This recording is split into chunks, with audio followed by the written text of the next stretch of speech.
ஏறெடுப்போமா? ஹalleluya ஹalleluya ஹalleluya. நல்லவரே உமக்கு நன்றி நன்றி நன்றி நன்றி நன்றி நன்றி நன்றி நன்றி ஸ்தோத்திரம். ஹalleluya ஹalleluya ஹalleluya ஹalleluya. உம்மை நோக்கி நாங்கள் பார்க்கிறோம், உம்மை நினைத்து துதிக்கிறோம் துதிக்கிறோம் துதிக்கிறோம் துதிக்கிறோம் துதிக்கிறோம் துதிக்கிறோம் துதிக்கிறோம் துதிக்கிறோம் துதிக்கிறோம். ஆமென் ஆமென் ஆமென். உன்னதமானவரே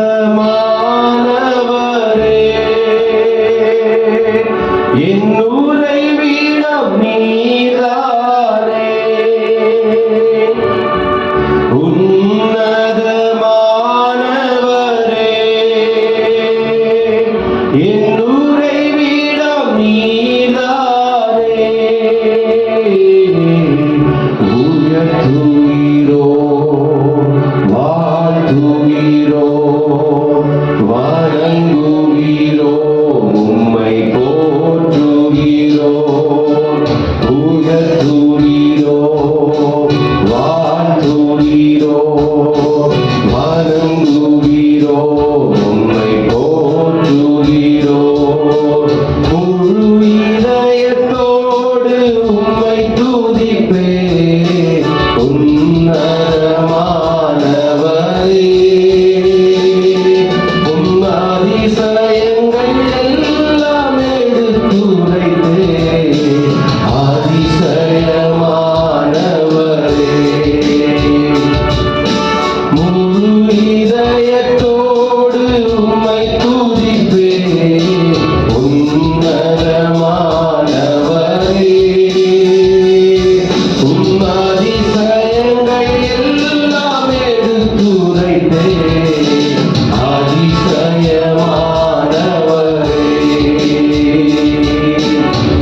எல்லா பாகங்களையும் கருத்துல நாங்கள் ஒப்பு கொடுக்கிறோம்.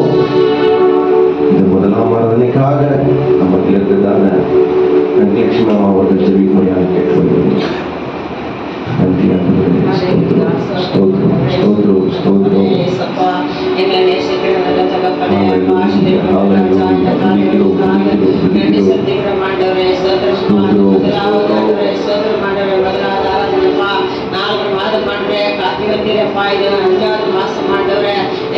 முதலாவது வாரம் ஆண்டவரே அப்பா உங்க கருத்துல சொல்லிக்கிற ஆண்டவரே ஏசப்பா இந்த ஆராதனை முழுவதும் ஆண்டவரே அப்பா நெற்பட்டு நட்டு ஆண்டவரே சோதரம் ஆண்டவரே ஏசப்பா ஊழியர்களோ தேவைகளோ ஆண்டவரே குடும்பங்கள் ஆண்டவரே சோதரமப்பா 4 மாதம் ஆண்டவரே கண்ணின் கருவல் போல் பாதுகாத்திரே அப்பா ஜீவனோடு நிறுத்தின ஆண்டவரே அதுக்காக நன்றி.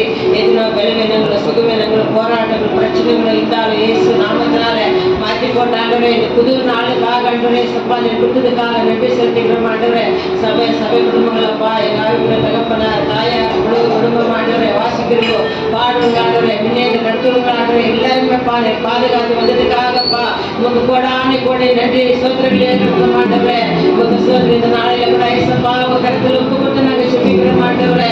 ஏசப்பா பாடு மகனை ஆசீர்வதிக்கப்பா இசை வாசிக்கிறீங்களப்பா கரை வாசிக்கிறீங்களா ஆண்டவரை வாழ்க்கை கொடுக்குற ஐயா ஆண்டவரே அப்பா சோத்திரம் ஆண்டவரை உங்க கருத்துல உப்பு கொடுத்து சொல்லிக்கிறோம் ஆண்டவரே. ஏசப்பா ஆரம்பம் முதல் முடி வரும் பிரசன்னம் எங்களோடு கூட இருக்கணும் ஆண்டவரே. எங்க 2-3 பேருக்கு நாங்க உங்க மத்தியில நான் இருக்கிறேன் சொன்ன தேவன் ஆண்டவரே. நீர் ஆண்டவரே அசுவாடி கொண்டிருக்கிற ஆண்டவரே உலாவ கொண்டிருக்கிறப்பா ஆலை முழுவதும் ஆண்டவரே நீர் பரிசுத்தப்பட்ட ஆண்டவரே நீர் கூட இருக்கப்பா. எந்த தடைகளோ எந்த விளைவுகளோ சுகவீனங்களோ வரக்கூடாதப்பா. சித்திகளை சிதறாதபடிக்கு இயேசு நாமத்தினாலே நீர் இந்த ஆண்டவரை நடத்தபடியாக ஆண்டவரே 4 ஆராதனை சப்பா அவங்க கருத்துல உப்பு கொண்டு நாங்க ஜெபிக்கிறோம் ஆண்டவரே. குடிகள் ஆண்டவரே கிராம செட் பண்றோங்கப்பா ஆலயத்தை சுத்தி கட்டி ஆண்டவரே எல்லாமே ஆண்டவரே உங்க கருத்துல உப்பு கொண்டு ஜெபிக்கிறப்பா. தர்ஷன் பாகம் காணிக்கை பாகம் பகுதியா நீர் ஆசீர்வதிங்க வழி நிறுத்துங்கப்பா. அப்பா நேரத்தோட வர வேண்டும் கொண்டு வர முடியாம ஏசப்பா உங்க கருத்துல ஒப்பு கொடுக்கிற மாதிரி நீங்க கூட இருந்து நீங்க நடத்த முடியாதப்பா எங்களை தாழ்த்துக்கிறோம் உயர்த்துக்கிறோம் இயேசு நாமத்தினால் வேண்டிக் கொள்கிறாமே. Amen amen hallelujah hallelujah. ಬೆಳಗಿನ ಸಮಯದಲ್ಲಿ ಕರ್ತನು ಒಳ್ಳೆಯವನಾಗಿದ್ದಾನೆ. ಆತನು ಎನ್ನದು ಒಳ್ಳೆಯದನ್ನು ಮಾಡಲು ಬಯಸುವನಾಗಿದ್ದಾನೆ. ಒಂದು ತೆಲುಗು ಹಾಡನ್ನು ಹಾಡಿ ನಿರಂತರವಾಗಿ ಕನ್ನಡ ಹಾಡುಗಳನ್ನು ಹಾಡಿ ದೇವರ ನಾಮವನ್ನು ಗಣಪಡಿಸುವ ಮಹಿಮ ಘನತೆಗೂ ಅರ್ಹುಡವು ನೀವೇ, ನೀವೇ ನಾ ದೈವವು ಸೃಷ್ಟಿಕರ್ತ ಮುಕ್ತಿದಾತ ಎಂಬುದಾಗಿ ಬೆಳಗಿನ ಸಮಯದಲ್ಲಿ ಎಲ್ಲ ಕರಗಳನ್ನು ತಟ್ಟುತ್ತಾ ಉತ್ಸಾಹದಿಂದ ಆತನ ನಾಮವನ್ನು ಮಹಿಮೆ ಪಡಿಸುವ ಹಲ್ಲೆಲೂಯಾ. మహిమ ఘనతకు అర్హుడవు నీవే నా దైవము, మహిమ ఘనతకు అర్హుడవు నీవే నా దైవము. సృష్టికర్త ముక్తిదాత, సృష్టికర్త ముక్తిదాత, స్తుతులకు పాత్రుడా ఆరాధనా నీకే, ఆరాధనా నీకే, ఆరాధనా నీకే, ఆరాధనా నీకే.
வாழ்விலே நீ பாராட்டின தயவுக்கெல்லாம் நான் பார்க்கிறதல்ல. இதுவரை நீ காண்கிறதற்கு எவ்வளவும் நான் தகுதியுமில்லை. கருக்களிலும் கண்ணீரிலும் விழுந்திட்டேன் நிலையை. கருக்களிலும் கண்ணீரிலும் விழுந்திட்டேன் நிலையை.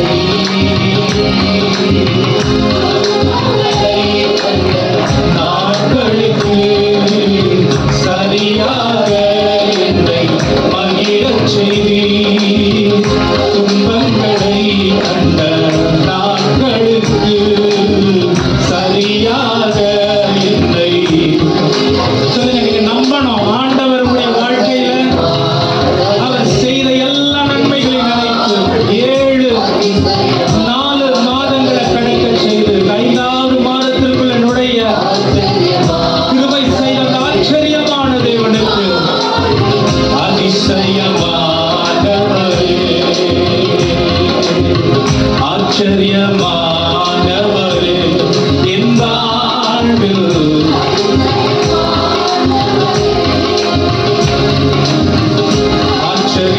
ஆச்சரியமானவரே என் வாழ்வில். சொல்லுங்க ஹalleluya. கிருபை விலகாதையா, கிருபை விலகாதையா, இசையாவும் ஓ மகிமையே. கிருபை விலகாதையா, மலைகள் விலகினாலும் பர்வதங்கள் விலகினாலும், மலைகள் விலகினாலும் பர்வதங்கள் விலகினாலும் கிருபை விலகாது, சமாதானம் நிலை பெயராது. மலைகள் விலகினாலும்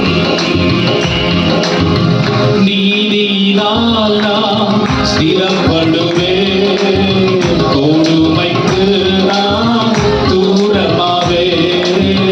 நீதியினால் நான்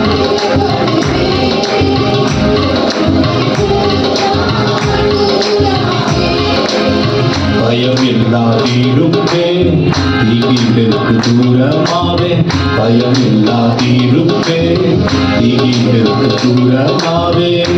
எதுவும் என்னை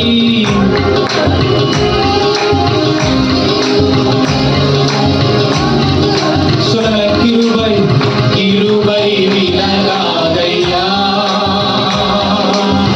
கிருபை விலகாதையா, இசையாவும் கிருபை விலகாதையா, கிருபை விலகாதையா. இதுவரை நடத்தி குறையின்றி காத்து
ருசிப்பேன் உந்தன் கிருபைகளை.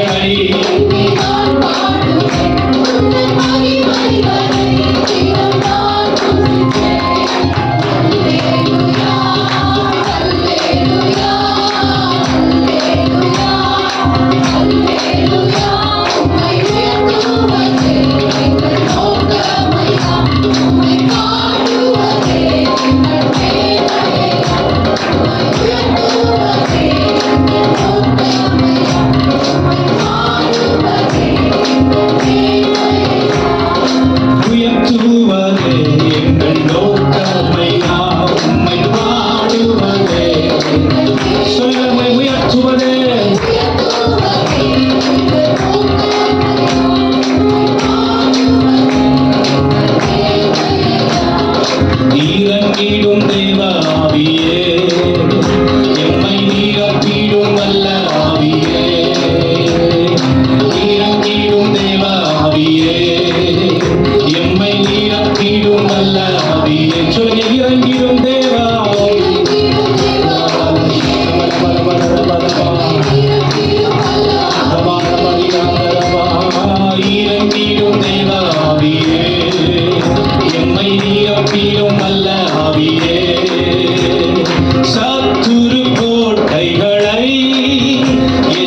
அபிஷேகம் என் மேலே, ஆவியானவர் எனக்குள்ளே.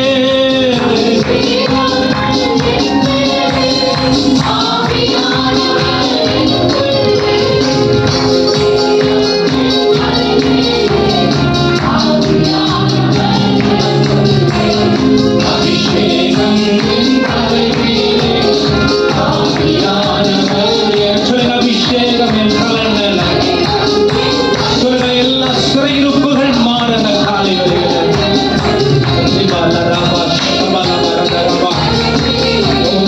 ஆவியானவர் எனக்குள்ளே. அபிஷேகம்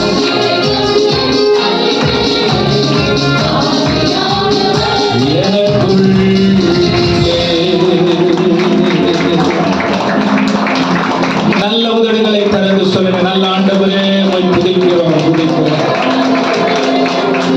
ரபலர ஷதரரரர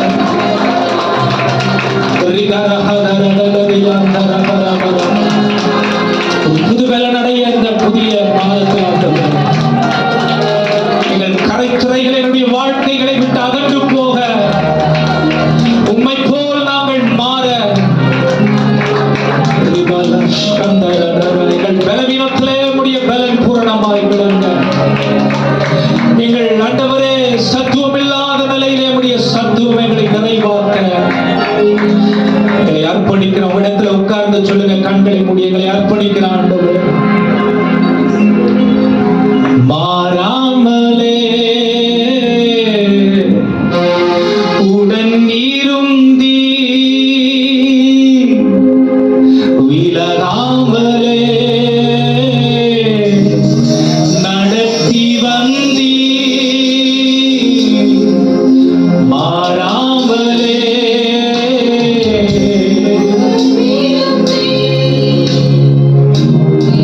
கரங்களை உயர்த்தி சொல்ல முடியுமா? அவர் மட்டும்தான் நம்மளை இந்த 4 மாதங்கள் நடத்தி இருக்கிறார். ஆச்சரியமானவரே, என் வாழ்வு அதிசயமானவரே. சொல்லுங்க. ஓ, ஆச்சரியமானவர். நினைத்து பார்க்க கூடாத அளவிற்கு கூட அவர் ஆச்சரியமாய் நம்மை நடத்தி வந்த விதங்களுக்காக ஆச்சரியமானவர்,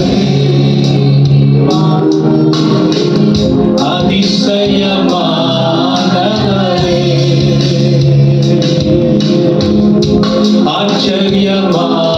ஆச்சரியமானவரே, என் வாழ்வு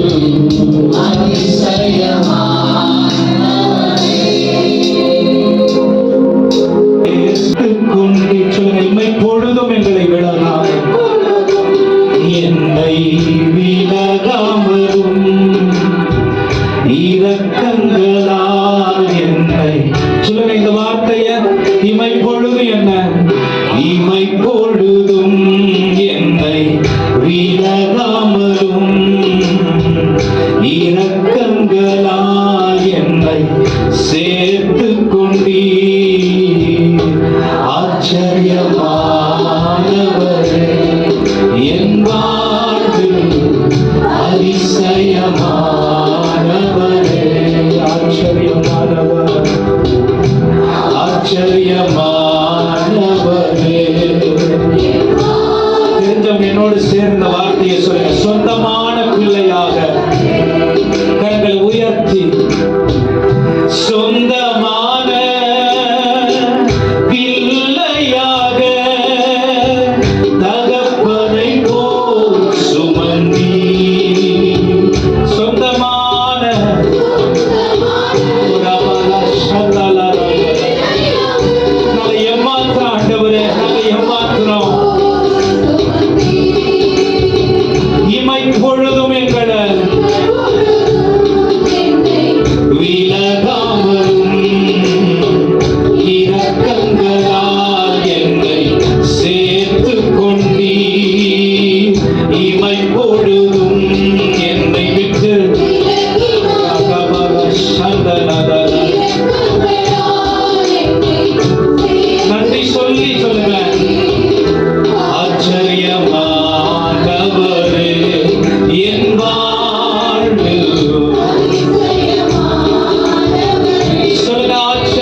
கேட்க, எங்களுடைய வாழ்க்கைகளை உம்முடைய கரத்திலே ஒப்பு கொடுக்க, உம்முடைய சாயலை இந்த பூமியிலே நாங்கள் வெளிப்படுத்த எங்களை உருவாக்கும்.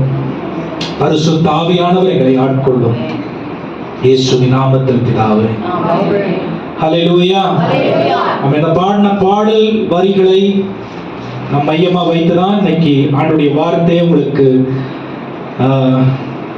இந்த வாரத்தின் தேவனுடைய வார்த்தையாக பகிர்ந்து கொடுக்க விரும்புகிறேன். இதனால ரொம்ப முக்கியமான ஒரு சத்தியத்தை நாம் அறிந்து கொள்ள போகிறோம். கடந்த 2 வாரங்கள் நல்ல கவனமா வசனத்தை கேட்கிறீங்களா? பக்கத்துல பார்த்து கேளுங்க. சந்தோஷமா இருக்கீங்களா? ஆமென். ஆண்டுடைய வேதம் சொல்லுகிறது, ஆண்டுடைய வீட்டுல ஆனந்த மகிழ்ச்சி உண்டு. ஆமென். மன நிறைவு உண்டு. மனுஷன் நடத்துறதுனால இல்ல, ஐயோ இந்த சர்ச்சா அப்படி இப்படி இல்ல, பரிசுத்த ஆவியானவர் இருக்கார். ஆமென். அப்ப ஆண்டவருடைய மனமகிழ்ச்சி நம்முடைய வாழ்க்கையில் நிறைவாய் காணப்பட நம்ம சந்தோஷமா ஆர்வமா தேவனுடைய வார்த்தையை கேட்கணும். நிறைய நேரம் நிறைய பாட்டு பாடி கையை தட்டி எழுந்து நின்று உட்காந்து டயர்ட் ஆயிடுறோம். பிரசங்கம் கேட்கும் போது தூக்கம் வந்துடுது. அப்படிதானே? அப்படி இருக்கக்கூடாது. பிரசங்கத்தை தான் இன்னும் ஆர்வமா நம்ம கேட்கணும். ஏன்னா அதுதான் நம்முடைய வாழ்க்கையின் அடுத்து வரப்போகிற காலங்கள்ல, வரப்போகிற நாட்கள்ல, வரப்போகிற மணித்துளிகள்ல நம்மளை நடத்தக்கூடிய ஒன்றாய் இருக்கிறது. ஆமென். சத்தியம் நம்மளை விடுதலை ஆக்கல அப்படின்னா நாம் விடுதலையாக முடியாது. ஹல்லேலூயா. கடந்த 2 வாரங்களாய் நான் ஆண்டுடைய வார்த்தையை பரிசுத்த ஆவியினுடைய துணையோடு பவுலனுடைய வாழ்க்கை எப்படிப்பட்டதா இருக்கிறது, அவர் நமக்கு அவருடைய வாழ்க்கை மூலமாக கற்றுக் கொடுத்ததான நல்ல காரியங்கள் என்னன்னு சொல்லி நான் போன வாரத்துக்கு முன்னாடி வாரம் பவுலனுடைய வாழ்க்கை கலாத்தியர் 2ஆம் அதிகாரம் 20ஆம் வசனத்துல என்ன சொல்லுது? இதுக்குள்ள அந்த வசனம் உங்களுக்கு மனப்பாடமா தெரிஞ்சிருக்கணும். கிறிஸ்துவுடனே கூட சிலுவையில் அறையப்பட்டிருக்கிறேன், இனி வாழ்கிறது நான் அல்ல, கிறிஸ்து என்னில் வாழ்கிறார் என்று அவருடைய ஊழியத்தின் முதல் லெட்டராக, முதல் கடிதமாக அவர் எழுதுகிறது கலாத்தியருக்கு எழுதின நிருபம். ஒருவேளை அவர் அந்தியோக்கியாவில் இருந்து அல்லது எபேசு பட்டணத்தில் இருந்து தான் இந்த கலாத்தியா பட்டணத்திற்கு இந்த பகுதியை, இந்த நிருபத்தை எழுதுகிறார். அவருடைய நோக்கம் என்னவா இருக்கிறது என்று சொன்னால், ஊழியத்துக்கு நான் வந்துட்டேன், ஆனா இந்த ஊழியம் என்னை நோக்கி அல்லது என்னை காண்பிக்கிறதா ஒன்றாய் இருக்கக்கூடாது. என் வாழ்க்கையில ஆண்டவரை நான் எல்லாவற்றிலும் காண்பிக்கிற ஒன்றாய் இருக்க வேண்டும். 1 கொரிந்தியர் 15ஆம் அதிகாரம் வசனம் எனக்கு மனப்பாடம் ஆகி போச்சு. 1 கொரிந்தியர் 15 சொல்லுது, 2ஆம் அதிகாரம் 20ஆம் வசனம் சொல்லுது, கிறிஸ்துவுடனே கூட நான் சிலுவையில் அறையப்பட்டிருக்கிறேன், இனி நான் அல்ல, கிறிஸ்து என்னில் வாழ்கிறார். அதுக்கப்புறம் அவர் செய்கிற 20 வருஷம் ஊழியம் எப்படிப்பட்டதா இருக்கிறது? நான் சிறுக, தேவன் என்னிலே பெருக, நான் இல்ல, கிறிஸ்து என்னில். ஆமென். இதுதான் அவருடைய 20 வருஷ ஊழியம். 4 மிஷனரி பிரயாணம், அவருடைய எல்லா 13 நிருபங்கள், அவருடைய என்ன சொல்றதுங்க, சிறை வாழ்வு, ஊழியத்தின் பிரதானமான காரியங்கள் எல்லாமே அவருக்கு அதை ஒட்டிதான் இருந்தது. அப்ப 1 கொரிந்தியர் 15ஆம் அதிகாரம் 9ஆம் வசனம் என்ன சொல்லுது? நான் எல்லா அப்போஸ்தலர்களில் சிறியவனாய் இருக்கிறேன். ஆமென். அப்ப எல்லாரோடையும் நான் அடையாளப்பட்டிருந்தாலும், தலைவர்களோட அடையாளப்பட்டிருந்தாலும், யாரா இருந்தாலும் நான் எல்லாரை விட சிறியவனா இருக்கிறேன். ஏன் இந்த வார்த்தையை சொல்றாரு? கிறிஸ்து எல்லாவற்றையும் விட்டு இந்த பூமிக்கு தன்னை தாழ்த்தி இறங்கி வந்த கிறிஸ்துவை நான் வெளிப்படுத்துகிறதுனாலே என் வாழ்க்கையில் தாழ்மையில் நான் ஊழியம் செய்ய வேண்டும் என்ற உணர்வோடு கூட அவர் ஊழியம் செய்கிறார். 2வது, எல்லா பரிசுத்தவான்களிலும் நான் சிறியவனாய் இருக்கிறேன். எங்க இருக்குது? எபேசியர் 2ஆம் அதிகாரத்துல இருக்கிறது. 10ஆம் வசனம் நினைக்கிறேன், இல்ல 2 இல்ல 3ஆம் அதிகாரம் 11ஆம் வசனம் நினைக்கிறேன். எபேசியர்ல நீங்க பாத்தீங்கன்னா எல்லா பரிசுத்தவான்களிலும் நான் சிறியவனாய் இருக்கிறேன். அப்ப உலகத்துல எல்லா பரிசுத்தவான்களுக்கும் சத்தியத்தை கற்றுக் கொடுத்த பவுல் எல்லாரிலும் நான் சிறியவனாய் இருக்கிறேன். அவன் வைத்துக் கொண்ட இடம் எது? எல்லாற்றிலும் கடைசி. ஏன்? ஆண்டவர் தான் வெளிப்படணும், ஆண்டவர் தான் மகிமைப்படணும். நான் என்னை மறைத்து கொள்ளணும், சுயம் என்னில் சாகணும், மாமிசம் என்னில் சாகணும், பாவம் என்னில் சாகணும், நீதி என்னில் விளங்கணும். ஆமென். அப்புறம் தீமோத்தேயுல எழுதும் பொழுது அவர் ஒரு வார்த்தையை சொல்றார் கடைசியா, எல்லா பாவிகளிலும் நான் பிரதான பாவியாய் இருக்கிறேன். ஆமென். அவ்வளவு ஆண்டவருக்கு மகிமையாய் ஊழியம் செய்த அந்த மனுஷன் கிறிஸ்துவோடே கூட நான் சிலுவையில் அறையப்பட்டிருக்கிறேன் என்று ஆரம்பித்து அப்போஸ்தலர்களில் சிறியவன், பரிசுத்தவான்களில் சிறியவன், பாவிகளில் பிரதான பாவி. இதுதான் கிறிஸ்தவர்களுக்கு அடையாளம். ஏன் இப்படி நாம் வாழ்ந்தாதான் கிறிஸ்துவை நம்மை வெளிப்படுத்த முடியும். உலகத்தை அல்லது மாமிசத்தை அல்லது சுயத்தை நாம் வெளிப்படுத்தாமல் தேவனை வெளிப்படுத்தி அவருக்கு மகிமையாய் வாழ்கிறத நாம் இதிலே பார்க்க முடியும். கடைசி அவர் என்ன சொல்றாரு? 4ஆம் அதிகாரம் 6 வசனம். 1 தீமோத்தேயு நினைக்கிறேன், 1 தீமோத்தேயு 2 தீமோத்தேயு தெரியல. என்ன சொல்றாரு? நல்ல போராட்டத்தை போராடினேன், ஓட்டத்தை முடித்தேன், விசுவாசத்தை காத்துக்கொண்டேன், ஜீவ கிரீடம் எனக்கு வைக்கப்பட்டிருக்கிறது. செத்த பிறகு சொல்ற வார்த்தை இல்ல, உயிரோடு இருக்கும் பொழுது ஆண்டவருக்காக அவர் வாழ்ந்த வாழ்க்கையை எண்ணி ஒரு திருப்தி அவருடைய வாழ்க்கையில் வருகிறதை 20 வருஷ ஊழியம் ஆண்டவருக்கு மகிமையா செய்திருக்கிறேன். என் வாழ்க்கை முழுசும் ஆண்டவருக்கு மகிமையான வாழ்ந்திருக்கிறேன். 4 பிரயாணங்களிலும் 79 சபைகள் ஸ்தாபித்ததிலும் தேவனையே நான் காண்பித்து வாழ்ந்திருக்கிறேன். நான் ஒன்றுமில்ல, கிறிஸ்து என்னில் வாழ்ந்திருக்கிறார் என்கிறதை காண்பித்து வாழ்கிற ஒரு வாழ்க்கையை பவுல் காண்பித்து மாதிரியாக நமக்கு விட்டு போயிருக்கிற அந்த மாதிரியை நாம் பார்க்க முடியும். பவுலுக்கு யார் சுவிசேஷம் அறிவித்தது? போன வாரம் சொன்னேன், பவுலுக்கு யார் சுவிசேஷம் அறிவித்தது? ஆண்டவராகிய இயேசு கிறிஸ்துவே பவுலுக்கு நேரடியாக சுவிசேஷத்தை அறிவித்தார். அதனாலதான் அவர் சொல்றாரு, நான் வேற உலக மனிதர்களிடத்திலே நான் சுவிசேஷத்தை கற்கவில்லை, தோரா அதை நான் கற்றேன். அந்த காரியங்கள் நான் படித்த படிப்பு, யூதனாய் இருந்த பொழுது எனக்கு இருந்ததான அந்தஸ்து, பரிசேயன் என்னும் ஸ்தானம் எல்லாம் உலகம் எனக்கு கற்றுக் கொடுத்தது. ஆனால் சுவிசேஷத்தை இயேசுவே எனக்கு கற்றுக் கொடுத்தார். அதை கலாத்தியர்ல 1ஆம் அதிகாரம் 5ஆம் வசனம் நினைக்கிறேன், அதுல அவர் சொல்லுகிறத நான் பார்க்க முடியும். கலாத்தியர்ல இயேசுவே எனக்கு 6-7 சுவிசேஷத்தை அறிவித்தார் என்று நாம் பார்க்க முடியும். அப்ப நாம் பார்க்கும் பொழுது இயேசுவினிடத்தில் பெற்ற அந்த சுவிசேஷத்தை இந்த 13 நிருபங்களில் அவர் எழுதி தன்னை ஆண்டவருடைய நடத்துதலுக்கு ஒப்பு கொடுத்த ஒரு தாழ்மையான ஊழியன் என்று தன்னை வெளிப்படுத்திக் கொண்டார். ஹல்லேலூயா. இயேசுவை பின்பற்றுவதற்கு நமக்கு தேவையான காரியம் என்ன? 4 காரியங்கள் சொன்ன பவுல் அவனுடைய வாழ்க்கையை கொண்டு கிறிஸ்துவுடனே கூட நான் சிலுவையில் அறையப்பட்டிருக்க வேண்டும். உலகத்தில் உள்ள எல்லா தலைவர்களை விட நான் கடைசியானவன், எல்லா பரிசுத்தவான்களில் உள்ள கடைசியானவன், எல்லா பாவிகளிலும் பிரதான பாவி. ஏன் இது நமக்கு முக்கியம்? இப்படி நம்முடைய வாழ்க்கையை நம்ம வாழ்ந்தாதான் தினந்தோறும் பரிசுத்த ஆவியானவருடைய சுத்திகரிப்பை நாம் நாடுவோம். இப்படி நாம் வாழ்ந்தாதான் தினந்தோறும் பரலோகத்திற்கு ஆயத்தப்படுதல் நம்மில் காணப்படும். இப்படி நாம் வாழ்ந்தாதான் தினந்தோறும் இயேசுவை வெளிப்படுத்தணும் என்கிறதான ஒரு ஆர்வமோ, ஒரு ஏக்கமோ, ஒரு தாகமோ நம்மில் காணப்படும். உலக மனிதர்கள் இயேசுவை நம்முடைய வாழ்க்கையை கொண்டு அறிந்து கொள்வார்கள். ஆமென். அப்புறம் போன வாரம் 13 நிருபங்களும் எதற்காக எழுதப்பட்டார் என்று ஒரு முன்னுரையை போல சொன்னேன். 13 நிருபங்கள். அதுல அடுத்த 13 வாரம் கலாத்தியருக்கு எழுதிய நிருபத்தை ஆரம்பிச்சு முழு டீடைலா நான் சொல்ல போறது இல்லை. ஆனா நமக்கு தெரியணும் ஒவ்வொரு சபையிலும் இருக்கிற பிரச்சனைகள் என்ன, இந்த பிரச்சனைகள் நம் சபைகளில் இருக்கிறதா, இந்த பிரச்சனைகள் நம் குடும்பங்கள் இருக்கா, இந்த பிரச்சனைகள் தனிப்பட்ட வாழ்க்கையில் இருக்கா, இதை விட்டு நான் எப்படி வெளியே வரணும். ஆமென். ஆமென். சபைன்னு சொல்லும் பொழுது கூடி வருதல் மட்டும் சபை கிடையாது. நாம் தேவனுடைய ஆலயமா இருக்கிறோம். இந்த தேவனுடைய ஆலயம் கிறிஸ்து வசிக்கிற ஸ்தலமா இருக்கிறதா? இந்த தேவனுடைய ஆலயம் பரிசுத்த ஆவியானவர் உலாவுகிற சரீரமாய் இருக்கிறதா?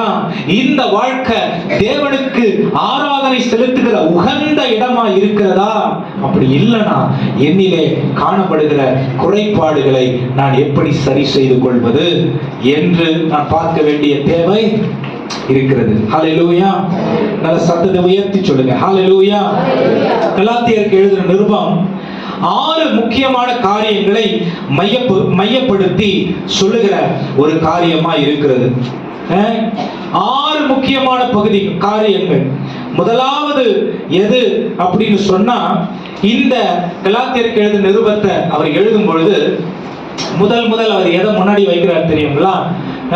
அவர் பரிசேயனா இருக்கிற அந்த அனுபவம் கொஞ்சம் ஒட்டிக்கிட்டு இருக்கு. கொஞ்சம் ரொம்ப கோபமா இருக்காரு. ஏன் அப்படின்னா, இது ஒரு பரிசுத்த கோபம். என்ன விஷயம்னா, அதிகபட்சம் இந்த கலாத்தியா சபையில பவுல் 1 மாசம் தான் செலவிட்டு இருப்பார். எவ்வளவு நேரம், எவ்வளவு நாள்? ஒரு 1 மாசம் தான் ஏறக்குறைய. ஏன் அப்படின்னா, பிரச்சனை வந்துருச்சு. அந்த இடத்தை விட்டு அவர் கடந்து போக வேண்டிய தேவை வந்துருச்சு. ஆனா இந்த ஜனங்க உண்மையாய் அந்த பட்டணத்துல ஆண்டவருக்காக இருந்தாங்க. ஆனால் ரட்சிக்கப்பட்ட அல்லது இயேசுவை ஏற்றுக்கொண்ட யூதர்கள் அந்த சபைக்குள்ள வராங்க. நிறைய பேர் என்ன நினைப்பாங்கன்னா, நாங்க பாரம்பரியமா கிறிஸ்துவை பின்பற்றுகிறோம், அதனால நாங்க சொல்றதுதான் சரி, நீங்க இப்ப வந்தவங்க நீங்க செய்யறது சரியில்லை அப்படிங்கிற மனநிலை நிறைய அந்த கலாத்தியா சபையில இருந்ததை நாம் பார்க்க முடியும். ஆமென். ஆனா ஆண்டவருடைய பார்வையில இப்ப வந்தவங்க, நேத்து வந்தவங்க, இன்னைக்கு வந்தவங்க எல்லாம் கிடையாது. ஆண்டவருடைய பார்வையில கிருபையினாலே விசுவாசத்தை கொண்டு ரட்சிக்கப்பட்டீர்கள், இது உங்களால் உண்டானதல்ல, இது தேவனுடைய ரட்சிப்பு, தேவனுடைய ஈவு, ரட்சிப்பு வாக்குத்தத்தத்தினால் கொடுக்கப்பட்ட சுதந்திரம், ரட்சிப்பு கர்த்தர் நமக்காக அருள பண்ணினதான ஒரு ஆசீர்வாதம்ங்கிறத பவுல் அந்த சபைக்கு சொல்கிறத பார்க்க முடியும். ஹல்லேலூயா. நீங்க ஆண்டவருடைய சபையா இருக்கிறீங்க. உங்களை பார்த்து நீங்க சரியில்லை அப்படின்னு ஒருத்தவங்க சொல்லும் பொழுது சொல்றவங்க எந்த உபதேசத்தை கொண்டு வந்து சொல்றாங்கிறத நம்ம கவனிக்க வேண்டிய தேவை இருக்கிறது. வேதம் சொல்லுது, கிருபையின் உபதேசம் வெறும் புதிய ஏற்பாட்டில் இயேசு கிறிஸ்து மரித்த பிறகு வந்ததான ஒரு காரியம் கிடையாது. நிறைய பேர் என்ன நினைக்கிறாங்கன்னா, கிருபையின் உபதேசம் எப்படிப்பட்டதா இருக்கிறது? பலவீனமானவர்களுக்கு பலத்தையும் சத்துவம் இல்லாதவர்களுக்கு சத்துவத்தையும் அளிப்பதே கிருபையின் உபதேசம் அப்படின்னு கிடையாது. கிருபையின் உபதேசம் என்ன தெரியுமா? இன்னும் சரியா நம்முடைய வாழ்க்கையில் காணப்படுகிற குறைபாடுகளை பார்ப்பது கிருபையின் உபதேசம். ஹல்லேலூயா. இயேசு கிறிஸ்து வெளிச்சமா இருக்கிறார். போன வாரம் சொன்னேன் நான், இயேசு கிறிஸ்து வெளிச்சமா இருக்கிறார். ஒரு இருட்டு அறைக்குள்ள ஒரு வெளிச்சம் பிரவேசிச்சிருச்சு அப்படின்னு சொன்னா, நம்ம வெளியில இருந்து வரும் பொழுது நம்முடைய வாழ்க்கையில ரட்சிக்கப்படாம இருக்கும் பொழுது எப்படி வாழ்ந்தோம் நமக்கு தெரியும். ஆனா ரட்சிக்கப்பட்ட பிறகு நாம் உள்ள வந்த பிறகு ஆண்டவருடைய வெளிச்சத்தில் நம்முடைய வாழ்க்கையை பார்க்கும் பொழுது, ஐயோ இவ்வளவு குறைபாடு என்னுடைய வாழ்க்கையில் இருக்கிறதே என்று வெளிச்சம் நம்மில் வீசும் பொழுது நம்முடைய குறைகளை நாம் காண்கிறதுக்கு பேர் தான் என்னது? கிருபை. ஆமென். நம்முடைய இயலாமையை நாம் காண்கிறதுக்கு பேர் தான் என்னது? கிருபை. நம்முடைய குறைபாடுகளையும் இயலாமையையும் நாமே சரி செய்து கொள்ள முடியாமல் இருக்கிற யதார்த்தத்தை புரிந்து கொள்வதற்கு பேர் தான் கிருபை. இதை இயேசுதான் சரி செய்ய முடியும் என்ற உணர்வுக்கு வருகிறதற்கு பேர் தான் கிருபை.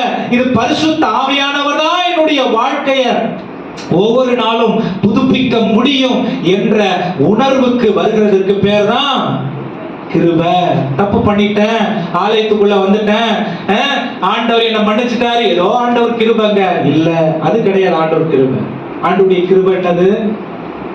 தகுதி இல்லாத எனக்கு இந்த பிள்ளை என்கிற தகுதி.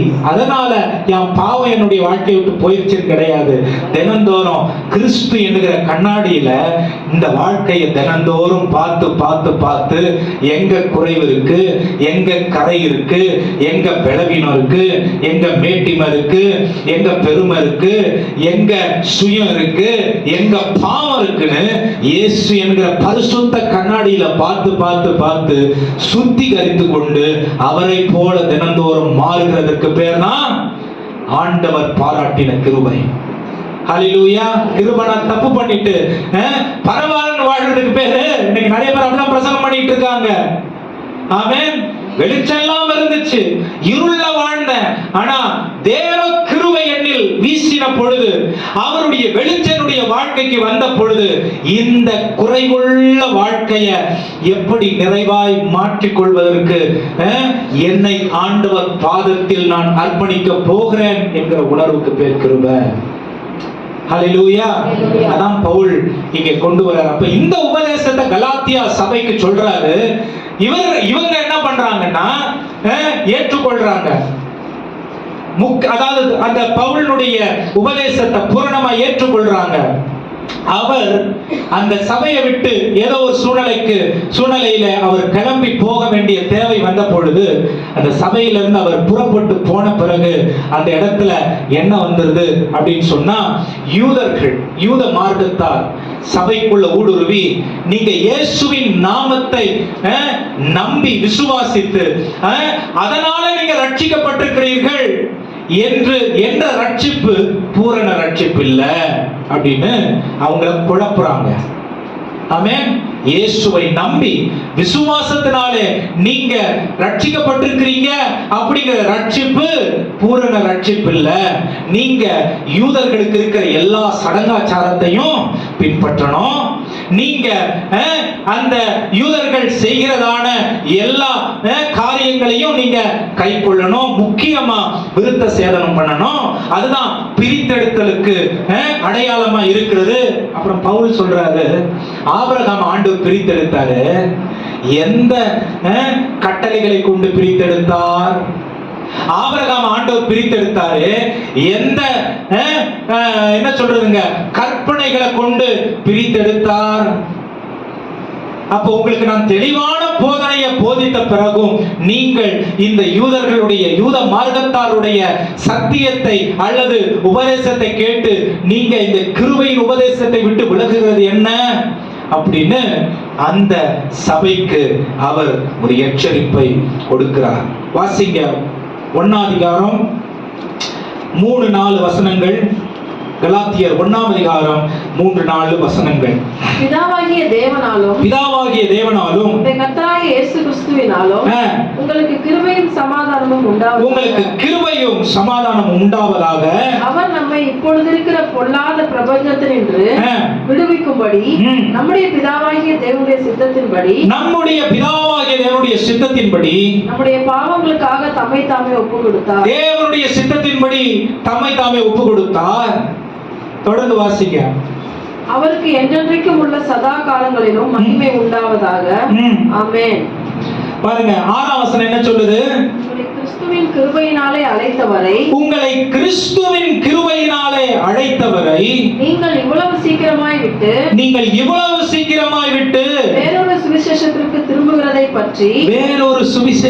திரும்புகிறதை பற்றி நான் ஆச்சரியப்படுகிறேன். ஏன் அவருக்கு ஆச்சரியமா இருக்குன்னா, அவர் நேரம் எடுத்து உட்கார்ந்து இதுதான் சத்தியம்னு அந்த சபைக்கு போதித்து பிறகும் கூட வேற இடத்துல இருந்து ஆட்கள் வந்து, இது சரியான சத்தியம் இல்ல, இதெல்லாம் நீங்க செஞ்சினாதான், இதெல்லாம் நாங்க செஞ்சோம், அதெல்லாம் நீங்க செஞ்சாதான் பூரண சத்தியத்திற்குள்ள நீங்க வருவீங்க, அப்பதான் ஆண்டவர் உங்களை ஏற்றுக்கொள்வாரு, அப்பதான் நித்தியம் உங்களுக்கு கிடைக்கும்னு சொல்லி தவறான உபதேசத்திற்கு நீங்கள் செவி கொடுப்பது என்ன அப்படிங்கிற அந்த தவறான உபதேசத்திற்கு அல்ல, கள்ள உபதேசத்தை எதிர்த்து அவர் மறுபடியும் அந்த பூரண உபதேசத்தை கற்றுக் கொடுக்கிறது தான் இந்த ஒரு பகுதியை நாம் பார்க்க முடியும். ஹல்லேலூயா சொல்லுங்க. ஹல்லேலூயா. 8ஆம் வசனம் சொல்லுது பாருங்க, நாங்கள் உங்களுக்கு பிரசங்கித்த சுவிசேஷத்தை அல்லாமல் நாங்கள் உங்களுக்கு பிரசங்கித்த சுவிசேஷத்தை அல்லாமல் நாங்களாவது வானத்திலிருந்து வருகிற ஒரு தூதனாவது வானத்திலிருந்து வருகிற தூதராவது வேறொரு சுவிசேஷத்தை உங்களுக்கு பிரசங்கித்தால் அவன் சபிக்கப்பட்டவனாய் இருக்க கடவன். ஏன் இந்த வார்த்தைய பவுல் சொல்றார் தெரியுங்களா? இலவசமாய் பெற்ற உங்களுடைய சுவிசேஷத்தில், அதாவது உங்களுடைய சுவிசேஷத்தை கலகப்படுத்தும்படிக்கு உங்களுடைய கை வேலைகளாலே அல்லது உங்களுடைய முயற்சிகளாலே இந்த இலவசமாய் பெற்ற சுவிசேஷத்தை எப்படி நீங்க பூரணப்படுத்த முடியும் அப்படிங்கிறத அவர் நம்மிடத்துல கேட்கிற ஒரு கேள்வியா இருக்கிறது. ஹல்லேலூயா. பக்கத்துல பார்த்து கேளுங்க, அப்ப எதுதான் நல்ல உபதேசம், எது கள்ள உபதேசம்? எத்தனை பேருக்கு நல்ல உபதேசம் எதுன்னு தெரியும்? கை தூக்கி காட்டுங்க பார்க்கலாம். எத்தனை பேருக்கு நல்ல உபதேசம் எது? பாருங்க, பைபிளை கையிலேயே வச்சிருக்கோம். நல்ல உபதேசம் எதுன்னா நம்ம என்ன பண்றோம்? யோசிக்கிறோம். உங்களுடைய யோசனை எனக்கு புரியுது. ஏன் தெரியுமா? அவ்வளோ உபதேசம் நம்மளை சுத்தி வந்துட்டு இருக்கு. ஆமென். அவ்வளவு புரட்டான உபதேசங்கள் நம்மளை சுத்தி வந்துட்டு இருக்குது.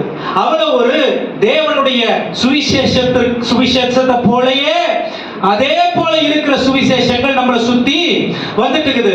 இப்ப எது இயேசு கிறிஸ்துவால் அறிவிக்கப்பட்ட சுவிசேஷம், எது நமக்கான பரலோகத்துக்கான வழி, எது அதாவது புரட்டான சுவிசேஷம் அல்லது கள்ள உபதேசம் என்றத நம்மளால புரிந்து கொள்ள முடியல. இப்ப இந்த சர்ச்சுக்கு ஒரு யூதன் வரான்னு வைங்க, எருசலேம்ல இருந்து அப்படியே கிளம்பி வந்து ஒரு யூதன் வரான். வந்துட்டு நாங்கள் ஆண்டவரால் அனுப்பப்பட்டவர்கள், நாங்க எருசலேம்ல இருந்து நேரா இங்க வரோம், நீங்க எல்லாம் அங்க கொண்டாடுகிற எல்லா பண்டிகையும் நீங்க கொண்டாடி ஆகணும். நீங்க எல்லாம் நாங்க பண்ற மாதிரி தலையில ஒரு வெள்ளை துண்டை நாங்க போட்டு ஒரு குல்லாவை போட்டுக்கிறோம், அந்த குல்லாவை நீங்க போட்டுக்கணும். நாங்க போடுற நீளமான ஒரு துணியை போட்டுக்கணும். நாங்க வந்து பைபிள் இப்படிதான் படிப்போம், அப்படிதான் நீங்க படிக்கணும் அப்படின்னு சொன்னா நீங்க ஏற்றுப்பீங்களா? ஏங்க ஏற்றுக்க மாட்டீங்க? எருசலேம்ல இருந்து வராங்க, ஏன் ஏற்றுக்க மாட்டீங்க? யூதனே வந்து சொல்லி கொடுக்குறான், ஏன் ஏற்றுக்க மாட்டீங்க? ஏன் ஏற்றுக்கொள்ள கூடாதுன்னா, ஆண்டவராகிய இயேசு கிறிஸ்து கிருபையினாலே விசுவாசத்தினாலே நாம் மன்னிக்கப்பட்டிருக்கிறோம். நாம் செய்து வருகிற கிரியைகளினாலே நாம் ரட்சிப்பை பெற முடியாது. நாம் இலவசமாக ரட்சிப்பை பெற்றிருக்கிறோம். நாம் செய்கிற கிரியைகள் ஒரு நன்றி கடனாக ஆக இருக்கிறதான கைமாறா இருக்கிறதை ஒழிய நாம் செய்கிற கிரியையினாலே தான் நமக்கு பரிசுத்தம் வருகிறது என்ற புரிதல் நமக்கு தெளிவாக பரிசுத்த ஆவியானவரால் கற்றுக் கொடுத்திருக்கிறார். நாம் புரட்டான உபதேசங்களுக்கு ஜாக்கிரதையாய் இருக்க வேண்டும் என்ற நிச்சயத்தில் அல்லது எச்சரிப்பில் வாழ வேண்டிய தேவை இருக்கிறது என்று பவுல் கற்றுக் கொடுக்கிறார். இன்னைக்கு கள்ள உபதேசங்கள் வந்துருச்சா? சபைகள்ல வந்துருச்சா? ஆடலாம், பாடலாம், கொண்டாடலாம், எல்லாம் பண்ணலாம் அப்படின்னு வந்துருச்சா? யாரை பார்த்தாலும் அவங்கள மாதிரி நம்ம செய்யலாம்ங்கிற மனநிலை வந்துருச்சா? என்ன செஞ்சாலும் தப்பில்லை, ஆண்டவருக்காக தானே செய்யறோம் அப்படிங்கிற மனநிலை வந்துருச்சா? சபை ஒழுங்கு கட்டுப்பாடு தேவையில்லை, நம்ம என்ன செய்யலாம் செய்யலாம், ஏன்னா சபைக்குள்ள இருந்து செய்தாலும் ஆண்டவருக்கு தான் செய்யறோம், வெளியே இருந்து செய்தாலும் ஆண்டவருக்கு தான் செய்யறோம் என்கிற மனநிலை வந்துருச்சா? வேத ஒழுங்குக்கு மாறாக மனித ஒழுங்குகள் சபைக்குள்ள ஊடுருவி விட்டிருக்கிறதை நாம் பார்க்க முடியுமா? ஆமென்.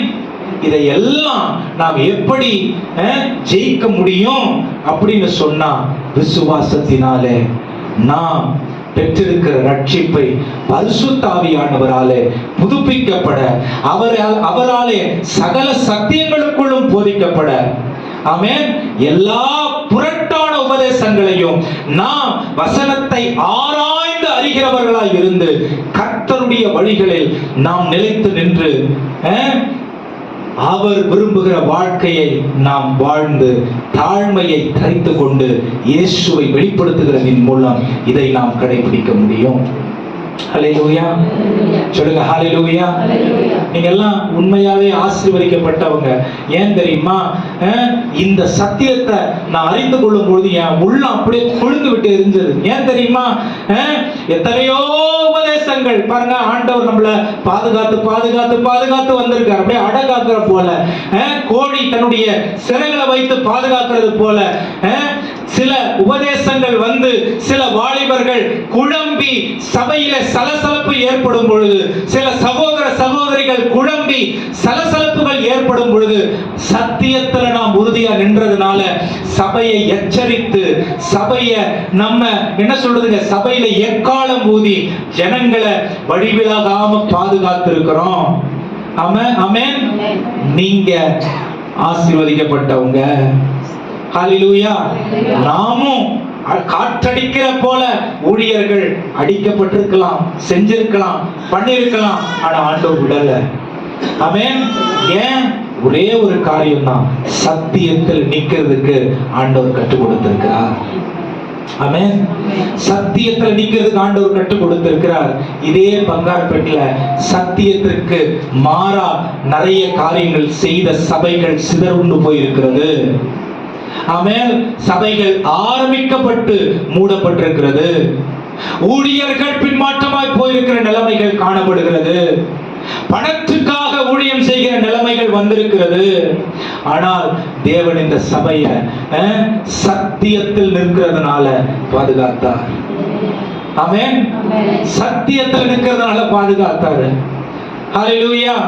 அவ்வப்போது நிறைய ஒரு அலை அடிக்கும் பொழுது, ஒரு என்ன சொல்றதுங்க, உலகத்தில் உள்ள மனிதர்கள் அப்படியே மேன்மைப்பட்டு எழும்பும் பொழுது அதிலே கவர்ந்து போகிறதான நிலைமைகள் வந்த பொழுதும் சத்தியத்தில் நாம் உறுதியாய் நின்றதுனாலே சபை காக்கப்பட்டது. ஆமென். நிறைய நேரம் பாஸ்டர் சொல்றது பிடிக்காம கூட இருந்திருக்கலாம். ஆனா அது நல்லது. ஏன்னா சத்தியத்துல நம்ம என்ன சொல்றதுங்க, பிடிக்காம கூட நீங்க விசுவாசிச்சு நின்னீங்க பாருங்க, நீங்க பாக்கியவான்கள். ஏன்னா ஆண்டவருடைய பாதுகாப்பின் எல்லைக்குள்ள ஆண்டவர் உங்களை வைத்து பாதுகாத்தார். ஹல்லேலூயா. பவுல் வேற எதுவும் பெருசா பண்ணல. நிருபத்தை தன்னுடைய இதய வெளிப்பாடாக எழுதினார். ஜனங்க இந்த நிருபத்தை ஏற்றுக்கொண்டு பரிசுத்த தேவன் அவருடைய அந்த வழியிலே திரும்பி நின்றார்கள். ஆமென். ஏன் எப்பவுமே கடினமா இருக்கீங்க? ஏன் எப்பவுமே இப்படிதான் வாழணும், இப்படிதான் இருக்கணும், இதுதான் வேத ஒழுங்குன்னு சொல்றீங்க? ஏன்னா உலகத்துல வேற உபதேசங்கள் பரவி அலைந்து திரிகிற சூழ்நிலைகள் இருக்கிறது. உலகத்தில் வேறு உபதேசங்கள் வேதத்தை விட்டு, தேவனை விட்டு விலக்குகிற நிலைமைகள் வந்துவிட்டு இருக்கிறது. இன்னைக்கு வரல, பவுல் வாழ்ந்த காலத்திலேயே வந்துருச்சு. ஆமென். பவுல் வாழ்ந்த காலத்திலேயே வந்துருச்சு. பவுலே சபையை பாதுகாக்கிறதுக்கு போராடுறாரு. சத்தியம் இதுதான் சரியான உபதேசம் அப்படின்னு போராடுறாரு. இன்னைக்கு நாங்க போராடுறதுல ஆச்சரியம் இல்லை. ஹல்லேலூயா. எதுக்கு இது முக்கியம் அப்படின்னு சொன்னா, ஆண்டவர் எப்படி நம்மள அடிமைத்தனத்திலிருந்து புத்திர சுவிகாரத்திற்கு கொண்டு வந்தார் என்று கலாத்தியர் 4ஆம் அதிகாரத்துல அவர் எழுதுகிறதை நாம் பார்க்க முடியும். அதுக்கு முன்னாடி கலாத்தியர் பாருங்க, கலாத்தியர் 1ஆம் அதிகாரத்துல என்ன சொல்றாருன்னா, ஒரே ஒரு உண்மையான சத்தியம் இருக்கிறது, அந்த சத்தியத்திற்கு மாறாக வேற சத்தியம் இல்லை அப்படின்னு ஒரு திட்டவட்டமான என்ன சொல்றது வார்னிங், எச்சரிப்பை அந்த சபை ஜனங்களுக்கு கொடுக்கிறார். 8-9 வசனங்களை வாசிங்க. 8-9 வசனங்கள் வாசிங்க. கலாத்தியர் 1ஆம் அதிகாரம் 8-9 வசனங்கள். நாங்கள் உங்களுக்கு பிரசங்கித்த சுவிசேஷத்தை அல்லாமல் நாங்களாவது இருந்து வருகிற ஒரு தூதனாவது வேறொரு சுவிசேஷத்தை உங்களுக்கு பிரசங்கித்தால் அவன் சபிக்கப்பட்டவனாய் இருக்க கடவன். முன் சொன்னது போல மறுபடியும் சொல்லுகிறேன், நீங்கள் ஏற்றுக்கொண்ட சுவிசேஷத்தை அல்லாமல்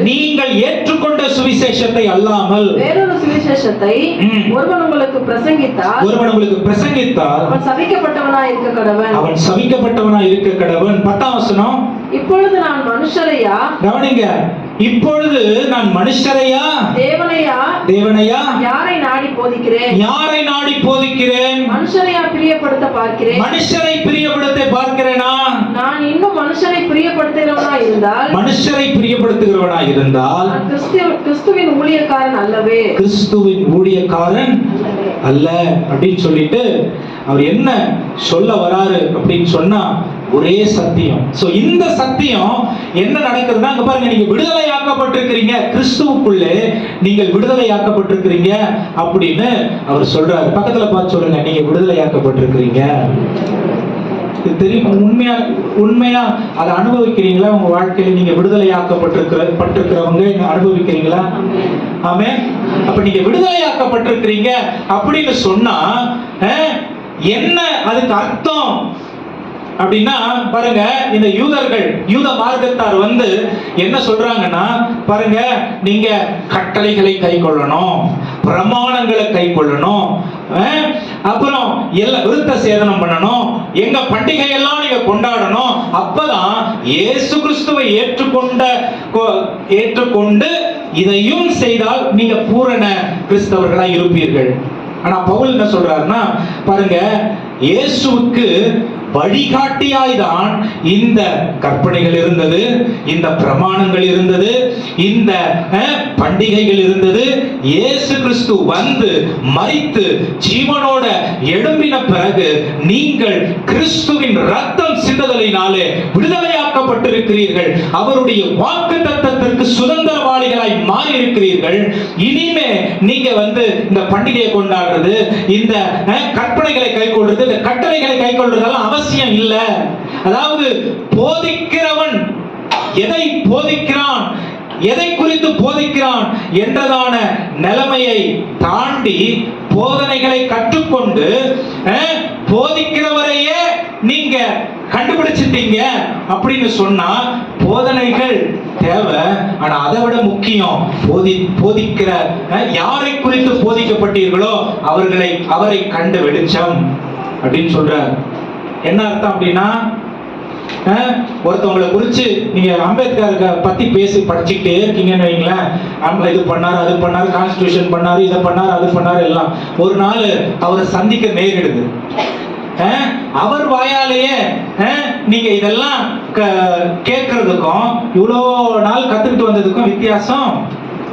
அந்த மாதிரி இயேசு எல்லாவற்றையும் ஒழிக்க வரல, அதை நிறைவேற்ற வந்துட்டாரு. இயேசுக்குள்ள எல்லாம் நிறைவேறிடுச்சு என்கிறதான விடுதலையின் சுவிசேஷத்தை பவுல் இந்த சபைக்கு கற்றுக் கொடுக்கிறார். ஹல்லேலூயா சொல்லுங்க, ஹல்லேலூயா.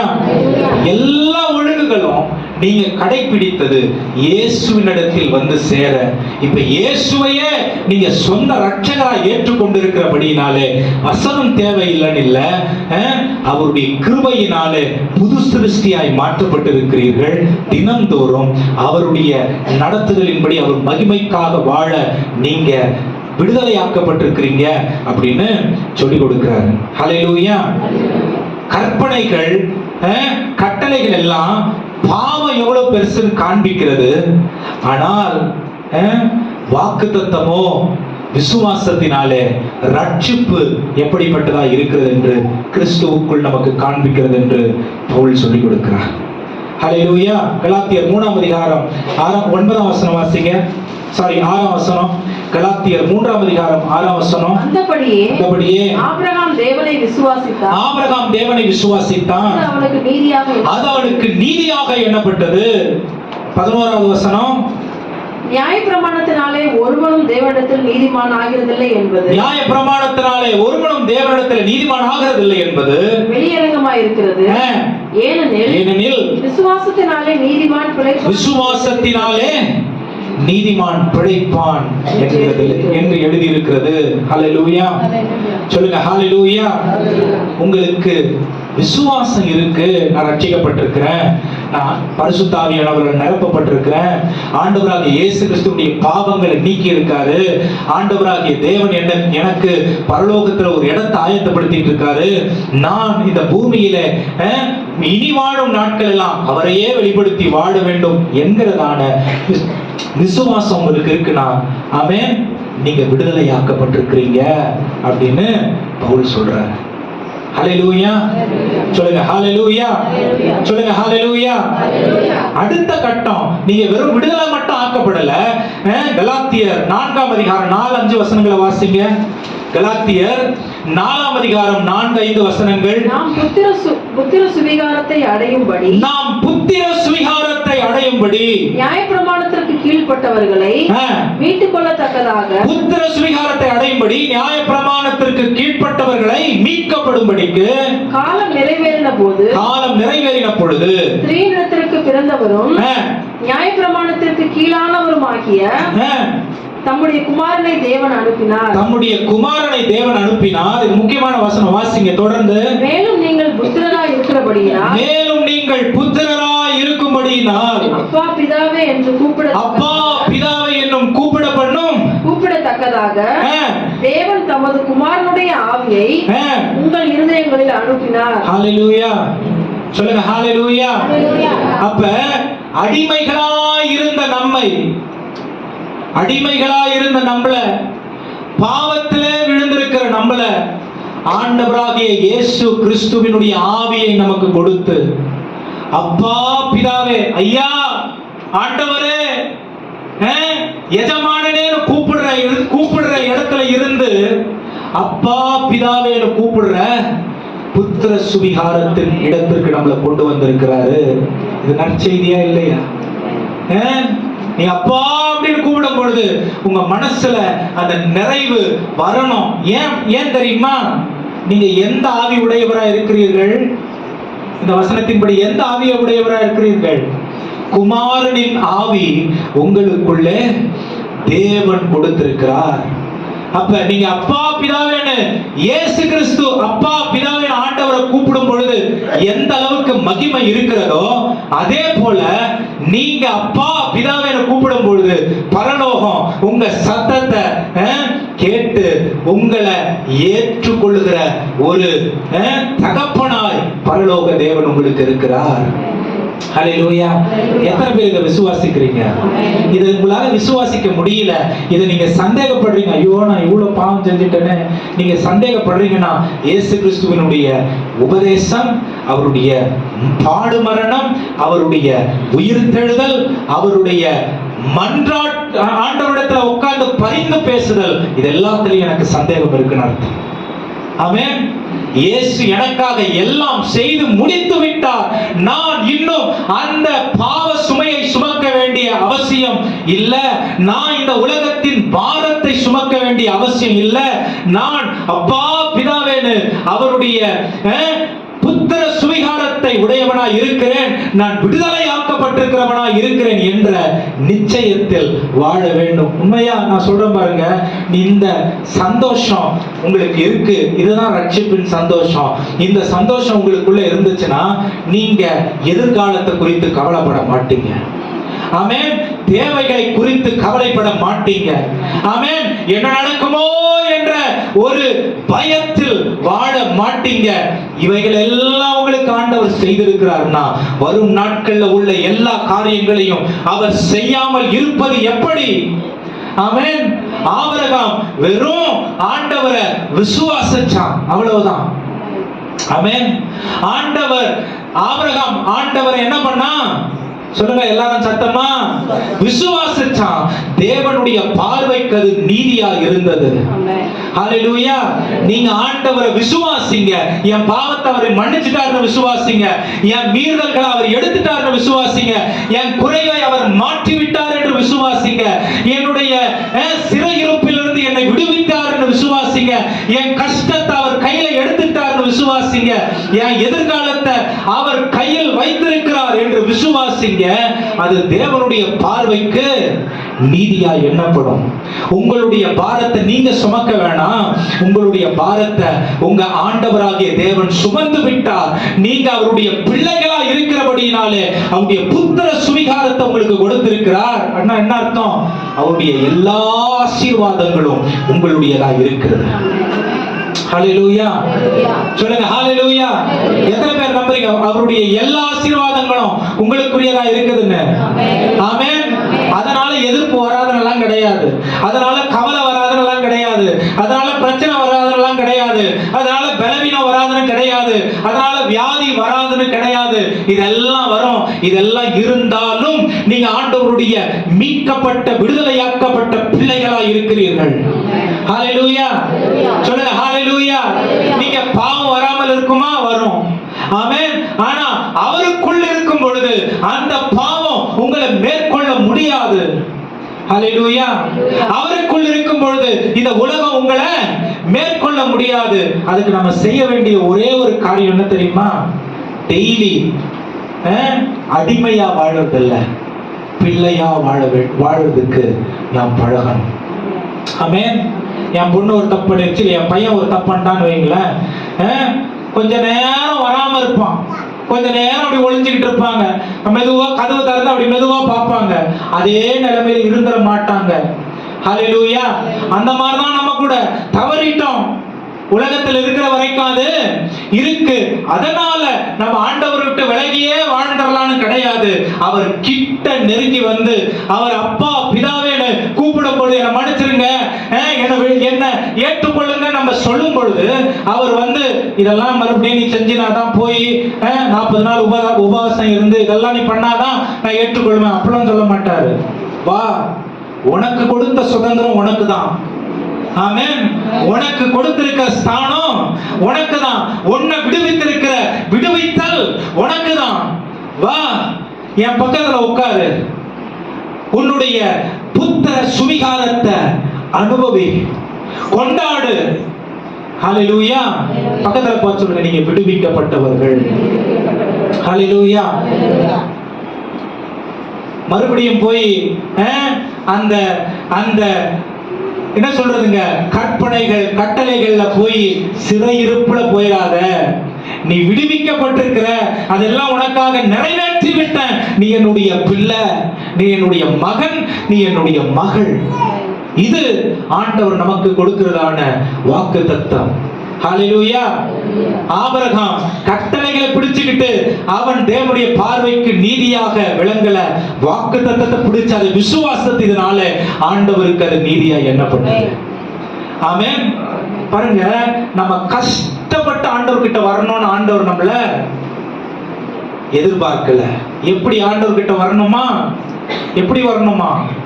தைரியத்தோட அவருடைய கிருபாசன தண்டையில பிரவேசிப்பதற்கு ஆண்டவராகிய இயேசு கிறிஸ்து நமக்கு கிருபாதார பலியாக தன்னை ஒப்பு கொடுத்து இருக்கிறார். ஆமென். ஒரு பயங்கரமான ஒரு சந்தோஷம், உலகத்தில் யாருக்குமே இல்லாத ஒரு சந்தோஷம். இயேசுவை சொந்த இரட்சகராய் ஏற்றுக்கொண்டிருக்கிற பிள்ளைகளுக்கு இருக்கிற சந்தோஷம். ஆமென். சொல்லுங்க, ஹalleluya. கலாத்தியர் 1ஆம் அதிகாரம் 5ஆம் அதிகாரம் 1ஆம் வசனம் வாசிங்க. கலாத்தியர் 5ஆம் அதிகாரம் 1ஆம் வசனம். இதோடு நான் முடிக்க விரும்புகிறேன். ஆனபடியினாலே நீங்கள் மறுபடியும் அடிமைத்தனத்தின் நுகத்துக்கு உட்படாமல், நீங்கள் மறுபடியும் அடிமைத்தனத்தின் நுகத்திற்கு உட்படாமல் கிறிஸ்து நமக்கு உண்டாக்கின சுயாதீன நிலைமையிலே நிலை கொண்டிருங்கள். சுயாதீன நிலைமையிலே நிலை கொண்டு இருங்கள். ஹalleluya. கிறிஸ்து நம்மளை விடுதலையாக்கி இருக்கிறார். விடுதலையில் நீங்க வாழணும். நீங்க ஒரு வேளை விடுதலையில வாழல, உலக அழுத்தங்கள் உங்களை அழுத்துதுன்னா பக்கத்துல பார்த்து சொல்லுங்க, இன்னும் கிறிஸ்துவின் விடுதலையை நான் சரியா புரிஞ்சுக்கலன்னு அர்த்தம். ஆமென். இன்னும் கிறிஸ்துவின் அந்த சுதந்திரத்தை நான் ஏற்றுக்கொள்ளலன்னு அர்த்தம். இன்னும் கிறிஸ்துவின் தைரியத்தை என்னுடைய வாழ்க்கையில நான் அனுபவிக்க ஆரம்பிக்கலன்னு அர்த்தம். ஆமென். அப்படி இருக்க நமக்கு தேவையே இல்லைன்னு ஆண்டவர் சொல்றாரு. ஹalleluya. அப்ப கிறிஸ்தவர்களா இருக்கிறவர்கள் எப்படி இருக்கணும்? கிறிஸ்தவர்களா இருக்கிறவர்கள் எப்படி இருக்கணும்? கிறிஸ்துவ போல இருக்கணும். கிறிஸ்து இந்த உலகத்துல எப்படி இருந்தாரு? பக்கத்துல பார்த்து சொல்லுங்க, நன்மை செய்கிறவராய் சுற்றி தெரிந்தார். ஆமென். பாவங்களை மன்னிக்கிறவராய் இருந்தார். ஆமென். மற்றவர்களுடைய சுமையை சுமக்கிறவராய் இருந்தார். என்ன பண்ணாரு? மற்றவர்களுக்காக வேண்டிக் கொள்ளுகிறவர்களாக இருந்தார். பொறுப்புள்ள தேவனாக இருந்தார். பாரத்தை, பரலோக பாரத்தை சுமந்தார். ஆனா அவர் என்ன பண்ணாரு? இதையெல்லாம் நமக்காக பரலோகத்துக்காக செஞ்சிட்டாரு. நாம் ஒரே ஒரு வேலைதான், கிறிஸ்துவ உலகத்தில் காண்பித்து வாழ வேண்டிய பிள்ளைகளாக இருக்கிறோம். ஹalleluya. சொல்லுங்க, 5ஆம் வசனம் வாசிங்க. கலாத்தியர் 5ஆம் அதிகாரம் கலாத்தியர் 5ஆம் அதிகாரம் 4ஆம் வசனம். நியாயப்பிரமாணத்தினால் நீதிமான்களாக விரும்புகிற நீங்கள், நியாயப்பிரமாணத்தினாலே நீதிமான்கள் ஆக விரும்புகிற நீங்கள் யாவரும் கிறிஸ்துவை விட்டு பிரிந்து,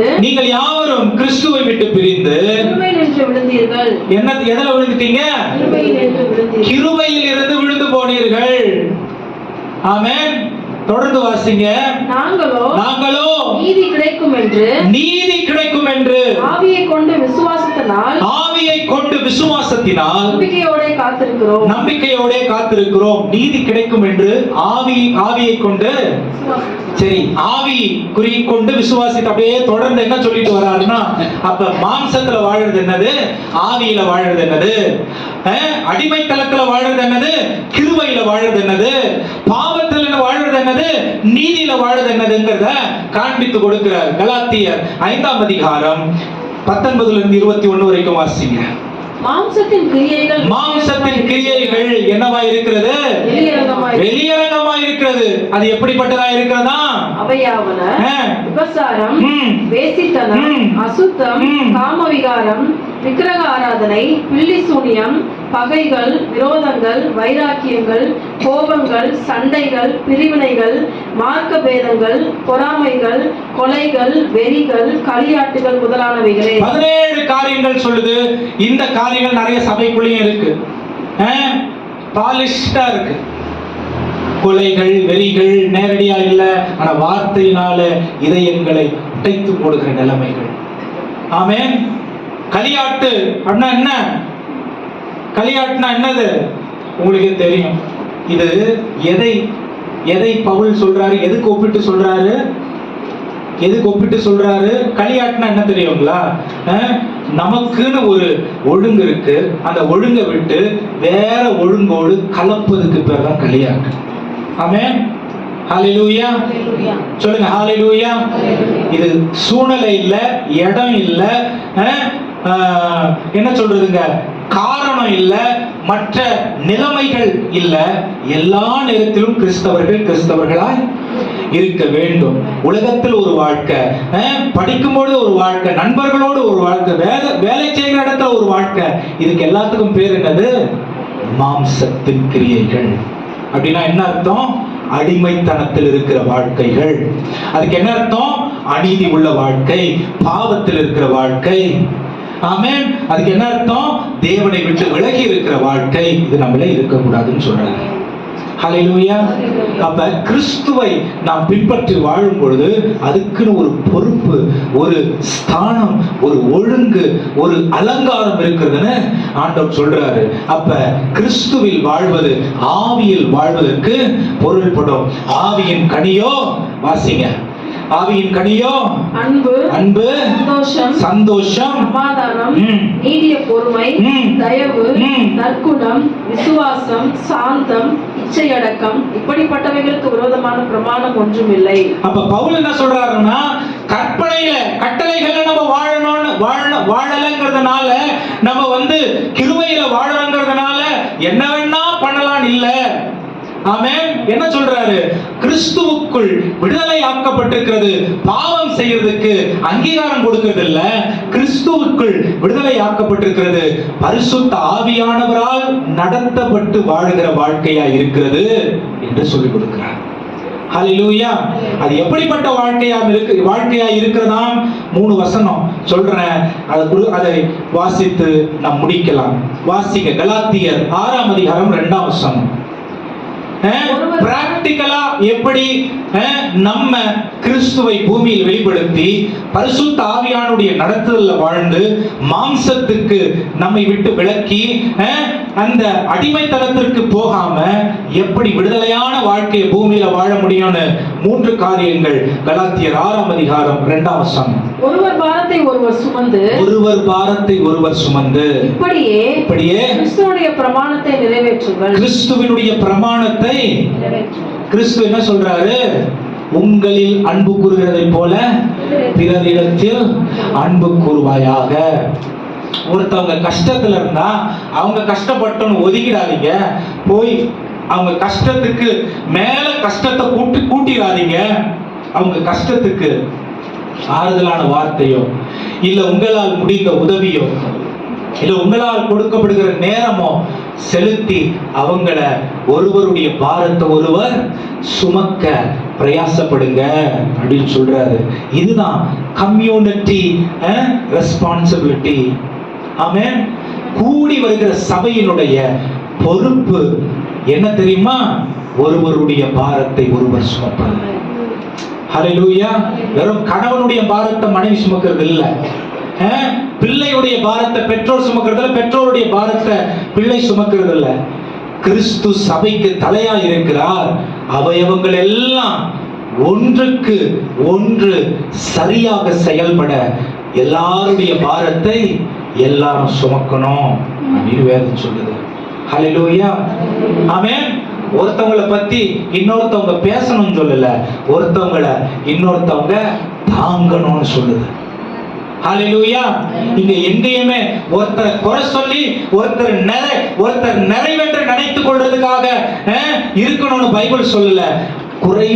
குறையில் உள்ளவர்களை தாங்கி அவர்களை விடுதலைக்கு ஏதுவான இடத்திற்கு கொண்டு வாங்கன்னு பைபிள் சொல்லுது. ஹல்லேலூயா. பக்கத்துல பார்த்து சொல்லுங்க, குறையில்லாதவங்க யாரும் இல்ல. வேதம் சொல்லுது, வேதம் சொல்லிக் கொடுக்கிறது. சொல்லுங்க, வேதம் சொல்லிக் கொடுக்கிறது. ஒருத்தவங்க பாரத்தை ஒருத்தவங்க தாங்குங்க. ஒருத்தவங்க பாவத்துல விழுந்திருக்கலாம், ஒருத்தவங்க வியாதியில விழுந்திருக்கலாம், ஒருத்தவங்க கடன்ல விழுந்திருக்கலாம், ஒருத்தவங்க தேவையில விழுந்திருக்கலாம், ஒருத்தவங்க இக்கட்டான நிலைமையில இருக்கலாம். இவர்களுக்கு உங்களால் கொடுக்கப்பட முடிகிறதான காரியம் என்ன தெரியுமா? இப்ப பாவத்துல விழுந்துட்டாங்களா, போய் ஜெபம் பண்ணுங்க, அவங்க கூட சேர்ந்து ஜெபம் பண்ணுங்க. அவங்க கூட சேர்ந்து இல்ல வேதம் இதை சொல்லுது, நான் உங்களை நியாயம் தீர்க்கல, ஆனா உங்க கூட நான் நிக்கிறேன், அடையாளப்படுத்திக் கொள்ளுங்க. இதுதான் இயேசு செஞ்சார். பாவிகளுக்கு அவர் தன்னை பாவிகளை அவரிடத்தில் சேர்த்து கொண்டவர்களாய் இருந்தார் என்று வேதம் சொல்லுது. மதுபான பிரியரா இருக்கிறவங்க, பாவம் செஞ்சவங்க இயேசு கிட்ட வந்தாங்க. யார் கிட்ட வர முடியல? யார் கிட்ட வர முடியல? இது சரியா அது சரியான்னு சொன்னவங்க தான் இயேசு கிட்ட வர முடியல. ஆமென். அப்ப இது சரியா அது சரியான்னு சொல்றவங்க இயேசுவுக்கும் அவங்களுக்கும் டிஸ்டன்ஸ் எவ்வளவு தூரம் இருக்குதுங்கிறத நீங்களே பார்த்துக்கணும். ஆமென். இது சரியா அது சரியான்னு செய்யற வேலை யாருடைய வேலை? பக்கத்துல பார்த்து சொல்லுங்க, பரிசுத்த ஆவியானுடைய வேலை. என்னுடைய வேலை என்னது? என் வேலை என்னது? விழுந்து போயிருக்கிற சகோதரனை சகோதரியை தாங்குவது, அவர்களை உற்சாகப்படுத்துவது, அவர்களை பலப்படுத்துவது, அவர்களை அன்பா கண்டித்து அவர்களை மறுபடியும் ஆலயத்திற்குள்ள தேவனுடைய எல்லைக்குள்ள கொண்டு வருவது. இது இல்லைன்னா இன்னும் மாம்சத்துல வாழ்ந்துகிட்டு இருக்கோம், இன்னும் அடிமைத்தனத்துல இருக்கிறோம்னு அர்த்தம். ஹல்லேலூயா. நான் மற்றவனுக்கு விரல் நீட்டுறேனா நான் சரியா இருக்கணும். ஆனா வேதம் என்ன தெரியுமா சொல்லுது? உலகத்துல யாரும் நீதிமான் இல்லை, இயேசுவை தவிர. அப்ப எல்லாருக்கும் அந்த நீதி தேவை. அந்த நீதியை நாடி தினந்தோறும் நம்ம வாழறதுக்கு, ஆண்டவரிடத்துல சேர்கிறதுக்கு பேர் தான் விடுதலை. ஹல்லேலூயா. நான் எப்படி இருக்கேன்னு மற்றவன் என்ன பார்த்து சொல்றது இல்ல. மற்றவர்கள் விழுந்து போனா அவங்களை தூக்கி விட்டுட்டு நான் இயேசுவை அவர்களுக்கு வெளிப்படுத்துறதுக்கு பேர் தான் என்னது? விடுதலையாக்கப்பட்ட ஒரு வாழ்க்கை. ஹல்லேலூயா. சொல்லுங்க, ஹல்லேலூயா. பக்கத்துல பார்த்து சொல்லுங்க, இவங்களுக்கு பேர் தான் பரிசுத்தவான். நான் எவ்வளவு கரெக்டா இருக்கேன் தெரியுமா? அது இல்ல பரிசுத்தவான். விழுந்து போயிருக்கிறவர்களை தூக்கி நிறுத்துவது. ஹல்லேலூயா. இததான் இயேசு செஞ்சார், இதான் பவுல் செஞ்சார். பாருங்க, இந்த சபைக்குள்ள புரட்டு உபதேசம் வந்துச்சு, அது கள்ள உபதேசம் பண்ற சர்ச்சு. அந்த சர்ச்சுக்கு அந்த நியாயத்தை பவுல் சொல்லல. என்ன பண்றாரு? வந்துட்டு அன்பா கண்டிக்கிறாரு. எது நல்ல உபதேசம் சொல்றாரு, அவர்களை மறுபடியும் எது நல்வழிக்கு கொண்டு வரணும், அவர்களுடைய அடையாளம் நீங்க கிறிஸ்துவினுடைய புத்திர சுவிகாரத்தை அடைந்திருக்கிறீர்கள் என்ற அடையாளத்தை அந்த சபைக்கு காண்பிக்கிறாரு. இதைதான் நீங்களும் நானும் செய்யணும். ஹல்லேலூயா. இதைதான் நீங்களும் நானும் செய்யணும். ஒருத்தவங்களுடைய குறைய பார்க்க கூடாது, அந்த குறைவில் எப்படி ஆண்டவருடைய அன்பை கொடுத்து அவர்களை மீட்டெடுக்க முடியுங்கிற அந்த வழியை பார்க்கணும். இதுதான் கலாத்தியர் 6:2 சொல்லுது. ஆமென். அடுத்து நாம் செய்ய வேண்டிய வேலை என்னது? கலாத்தியர் 6:7-8 வசனங்கள். கலாத்தியர் 6:7-8 வசனங்கள். மோசம் போகாதிருங்கள், மோசம் போகாதிருங்கள். தேவன் தம்மை பரியாசம் பண்ண விட்டார். தேவன் தம்மை பரிகாசம் பண்ண விட்டார். மனுஷன் எதை விதைக்கிறானோ அதே அறுப்பான். தொடர்ந்து வாசிங்க. தன் மாம்சத்திற்கென்று விதைக்கிறவன் மாம்சத்தினால் அழிவை அறுப்பான். மாம்சத்தினால் எதை அறுக்கிறானா? மாம்சத்தினால் அழிவை அறுக்கிறான். பாத்தீங்களா? இதுக்காக நான் சொன்னேன், நாம் ஆவியினால் நடத்தப்படுகிறவர்களா இருந்தா இந்த தோற்று போகிற மாம்சத்துக்கான காரியங்களை துணைக்கு எடுத்துக்க மாட்டோம். மாம்சத்தில் விதைக்கிறவன் அழிவை விதைக்கிறான். வாசிங்க. ஆனால் ஆவிக்கென்று விதைக்கிறவன் ஆவியினாலே நித்திய ஜீவனை அறுக்கிறான். ஹல்லேலூயா. நித்திய ஜீவனுக்காக நம்ம இந்த பூமியில எப்படி வாழ வேண்டியவர்களா இருக்கிறோம்? ஆவியில் நடத்தப்பட்டு வாழ வேண்டியவர்களா இருக்கிறோம். ஹல்லேலூயா. ஒருத்தவங்கள விட நான் பரவாயில்ல அப்படிங்கிற எண்ணம் எனக்கு வந்துருச்சுன்னா நான் மாம்சத்தினால அழிவை அறுக்கிறேன் என்ற அர்த்தம். ஒருத்தவங்க இவங்க என்னோட பரவாயில்ல அப்படின்னு நான் நினைக்கிறேன்னா அவங்கள நான் தூக்கி ஆண்டவர் பார்க்கிற பார்வையில பார்க்கிறேன். நான் ஆவியினாலே ஜீவனை அறுக்கிறவனாய் இருக்கிறேன். எத்தனை பேர் சொல்ல முடியும் நான் ஆவிக்குரியவர்களா இருக்கிறோம்? எத்தனை பேர் சொல்றீங்க நான் ஆவிக்குரியவர்களா இருக்கிறேன்? Better ரீப் your eternity with spirit. நீதியினாலே நித்திய ஜீவனை அறுவடை செய்யுங்கள். ஹல்லேலூயா. இந்த சபை அப்படி இருக்கணும். ஆமென். இல்லனா வேஸ்ட். இத்தனை வருஷம் நம்ம ஆண்டவருக்காக வாழ்ந்து இன்னும் குறை சொல்லிக்கிட்டு இன்னும் மற்றவங்களோட போட்டி போட்டுக்கிட்டு இவங்க சரியா அவங்க சரியான வாழ்ந்துகிட்டு வேதத்துக்கு புறம்பான வாழ்க்கையை வாழ்ந்து அடிமைத்தனத்தை வெளிப்படுத்திக்கிட்டு அழிவுக்கு போறதுக்காக ஆண்டவர் நம்மளை தெரிந்து கொள்ளல. ஆமென். ஆவியால் நடத்தப்படுகிற நாம் வெறும் ஆண்டவருடைய அந்த நற்கிரியைகளை, அன்பு, தாழ்மை, நீடிய பொறுமை, இச்சையடக்கம், விசுவாசம், சந்தோஷம், இதை நம்ம அறுவடை செய்து நீதியை நம்மில் வெளிப்படுத்தி அல்லது பரிசுத்த ஆவியானவரை வெளிப்படுத்தி நித்திய ஜீவனை அறுவடை செய்கிறவர்களாய் நாம் இருக்க வேண்டும். ஹல்லேலூயா. உங்க நாவை தீமைக்கு உபயோகப்படுத்தாதீங்க. உங்க எண்ணத்தை தீமைக்கு உபயோகப்படுத்தாதீங்க. உங்க உணர்வை தீமைக்கு உபயோகப்படுத்தாதீங்க. பிசாசு அததான் செய்யணும்னு காத்துக்கிட்டு இருக்கான். பிசாசு எவனை விடுங்கலாமோ என்று கர்ஜிக்கிற சிங்கத்தை போல வகை தேடி அலைகிறான். அவனுடைய வேலை என்னது? அழிக்க, கொல்ல, திருட வருகிறான். ஆனால் ஆண்டவராகிய தேவனோ நித்திய ஜீவனை பரிபூர்ணமாய் நாம் பெறும்படிக்கு நம்மை தெரிந்தெடுத்திருக்கிறார். இந்த சபைக்கு எவ்வளவு பெரிய அழகான போதனைய பவுல் போதிக்கிறார் பாத்தீங்களா? நீங்களும் நானும் கூட அப்படி வாழணும். கடைசியான வசனத்தை வாசி. கலாத்தியர் 6:9 வசனம். நன்மை செய்கிறதில் சோர்ந்து போகாமல் இருங்கள். நாம் தளர்ந்து போகாதிருந்தால் ஏற்ற காலத்தில் அறுவடை செய்வோம். ஆமென். நான் எவ்வளவுதான் நன்மை செய்யறது, நான் எவ்வளவுதான் ஒழுங்கா வாழ்றது, நான் எவ்வளவுதான் ஜெபம் பண்றது, நான் எவ்வளவுதான் பைபிள் வாசிக்கிறது, நான் எவ்வளவுதான் நல்ல வழியில நடக்கிறது, ஆண்டவர் என்ன தெரியுமா சொல்றாரு? தளர்ந்து போகாதிருங்கள், சோர்ந்து போகாதீங்க. ஏன்னா நல்லது செய்யும் பொழுதுதான் எதிர்ப்பு அதிகமா வரும். நன்மையை செய்யும் பொழுதுதான் பிசாசு நிறைய சோதிப்பான். நல்லது செய்யறதுல தளர்ந்து போகாதிருங்கள். ஏன்னா நீங்க ஏற்ற காலத்துல மிகுதியாய் நீதியை அறுவடை செய்வீர்கள். நித்தியம் உங்களுக்குரிய பலனாய் இருக்கும். ஹல்லேலூயா. நித்தியம் உங்களுக்குரிய பலனாய் இருக்கும். ஹல்லேலூயா. கண்களை மூடி கர்த்தரை நோக்கி பார்க்க ஆண்டவரை பார்த்து சொல்லுங்க, ஆண்டவரே உம்முடைய மகிமை, உம்முடைய கிருபை எங்களுடைய வாழ்க்கையில எவ்வளவு மேலானதா இருக்கிறது. எங்களுடைய வாழ்க்கையில் நாங்கள் ஆண்டவரே இந்த உலக மனிதர்களைப் போலவே வாழ்ந்து விடாதபடிக்கு எங்களை கிறிஸ்து வாழ்கிறது போல ஆண்டவரே நாங்கள் மாம்ச கிரியைகளை பெருசா ஆண்டவரே என்டர்டெயின் பண்ணாம ஆவியின் கனியை எங்களில் வெளிப்படுத்தி ஆவியிலே வாழ்ந்து நித்தியத்திற்கானவர்களாய் மாற எங்களை நீர் தெரிந்தெடுத்திருக்கிறீர். அதை நினைவூட்டுகிற ஒரு காரியம் தான் கர்த்தருடைய பந்தியாய் இருக்கிறது.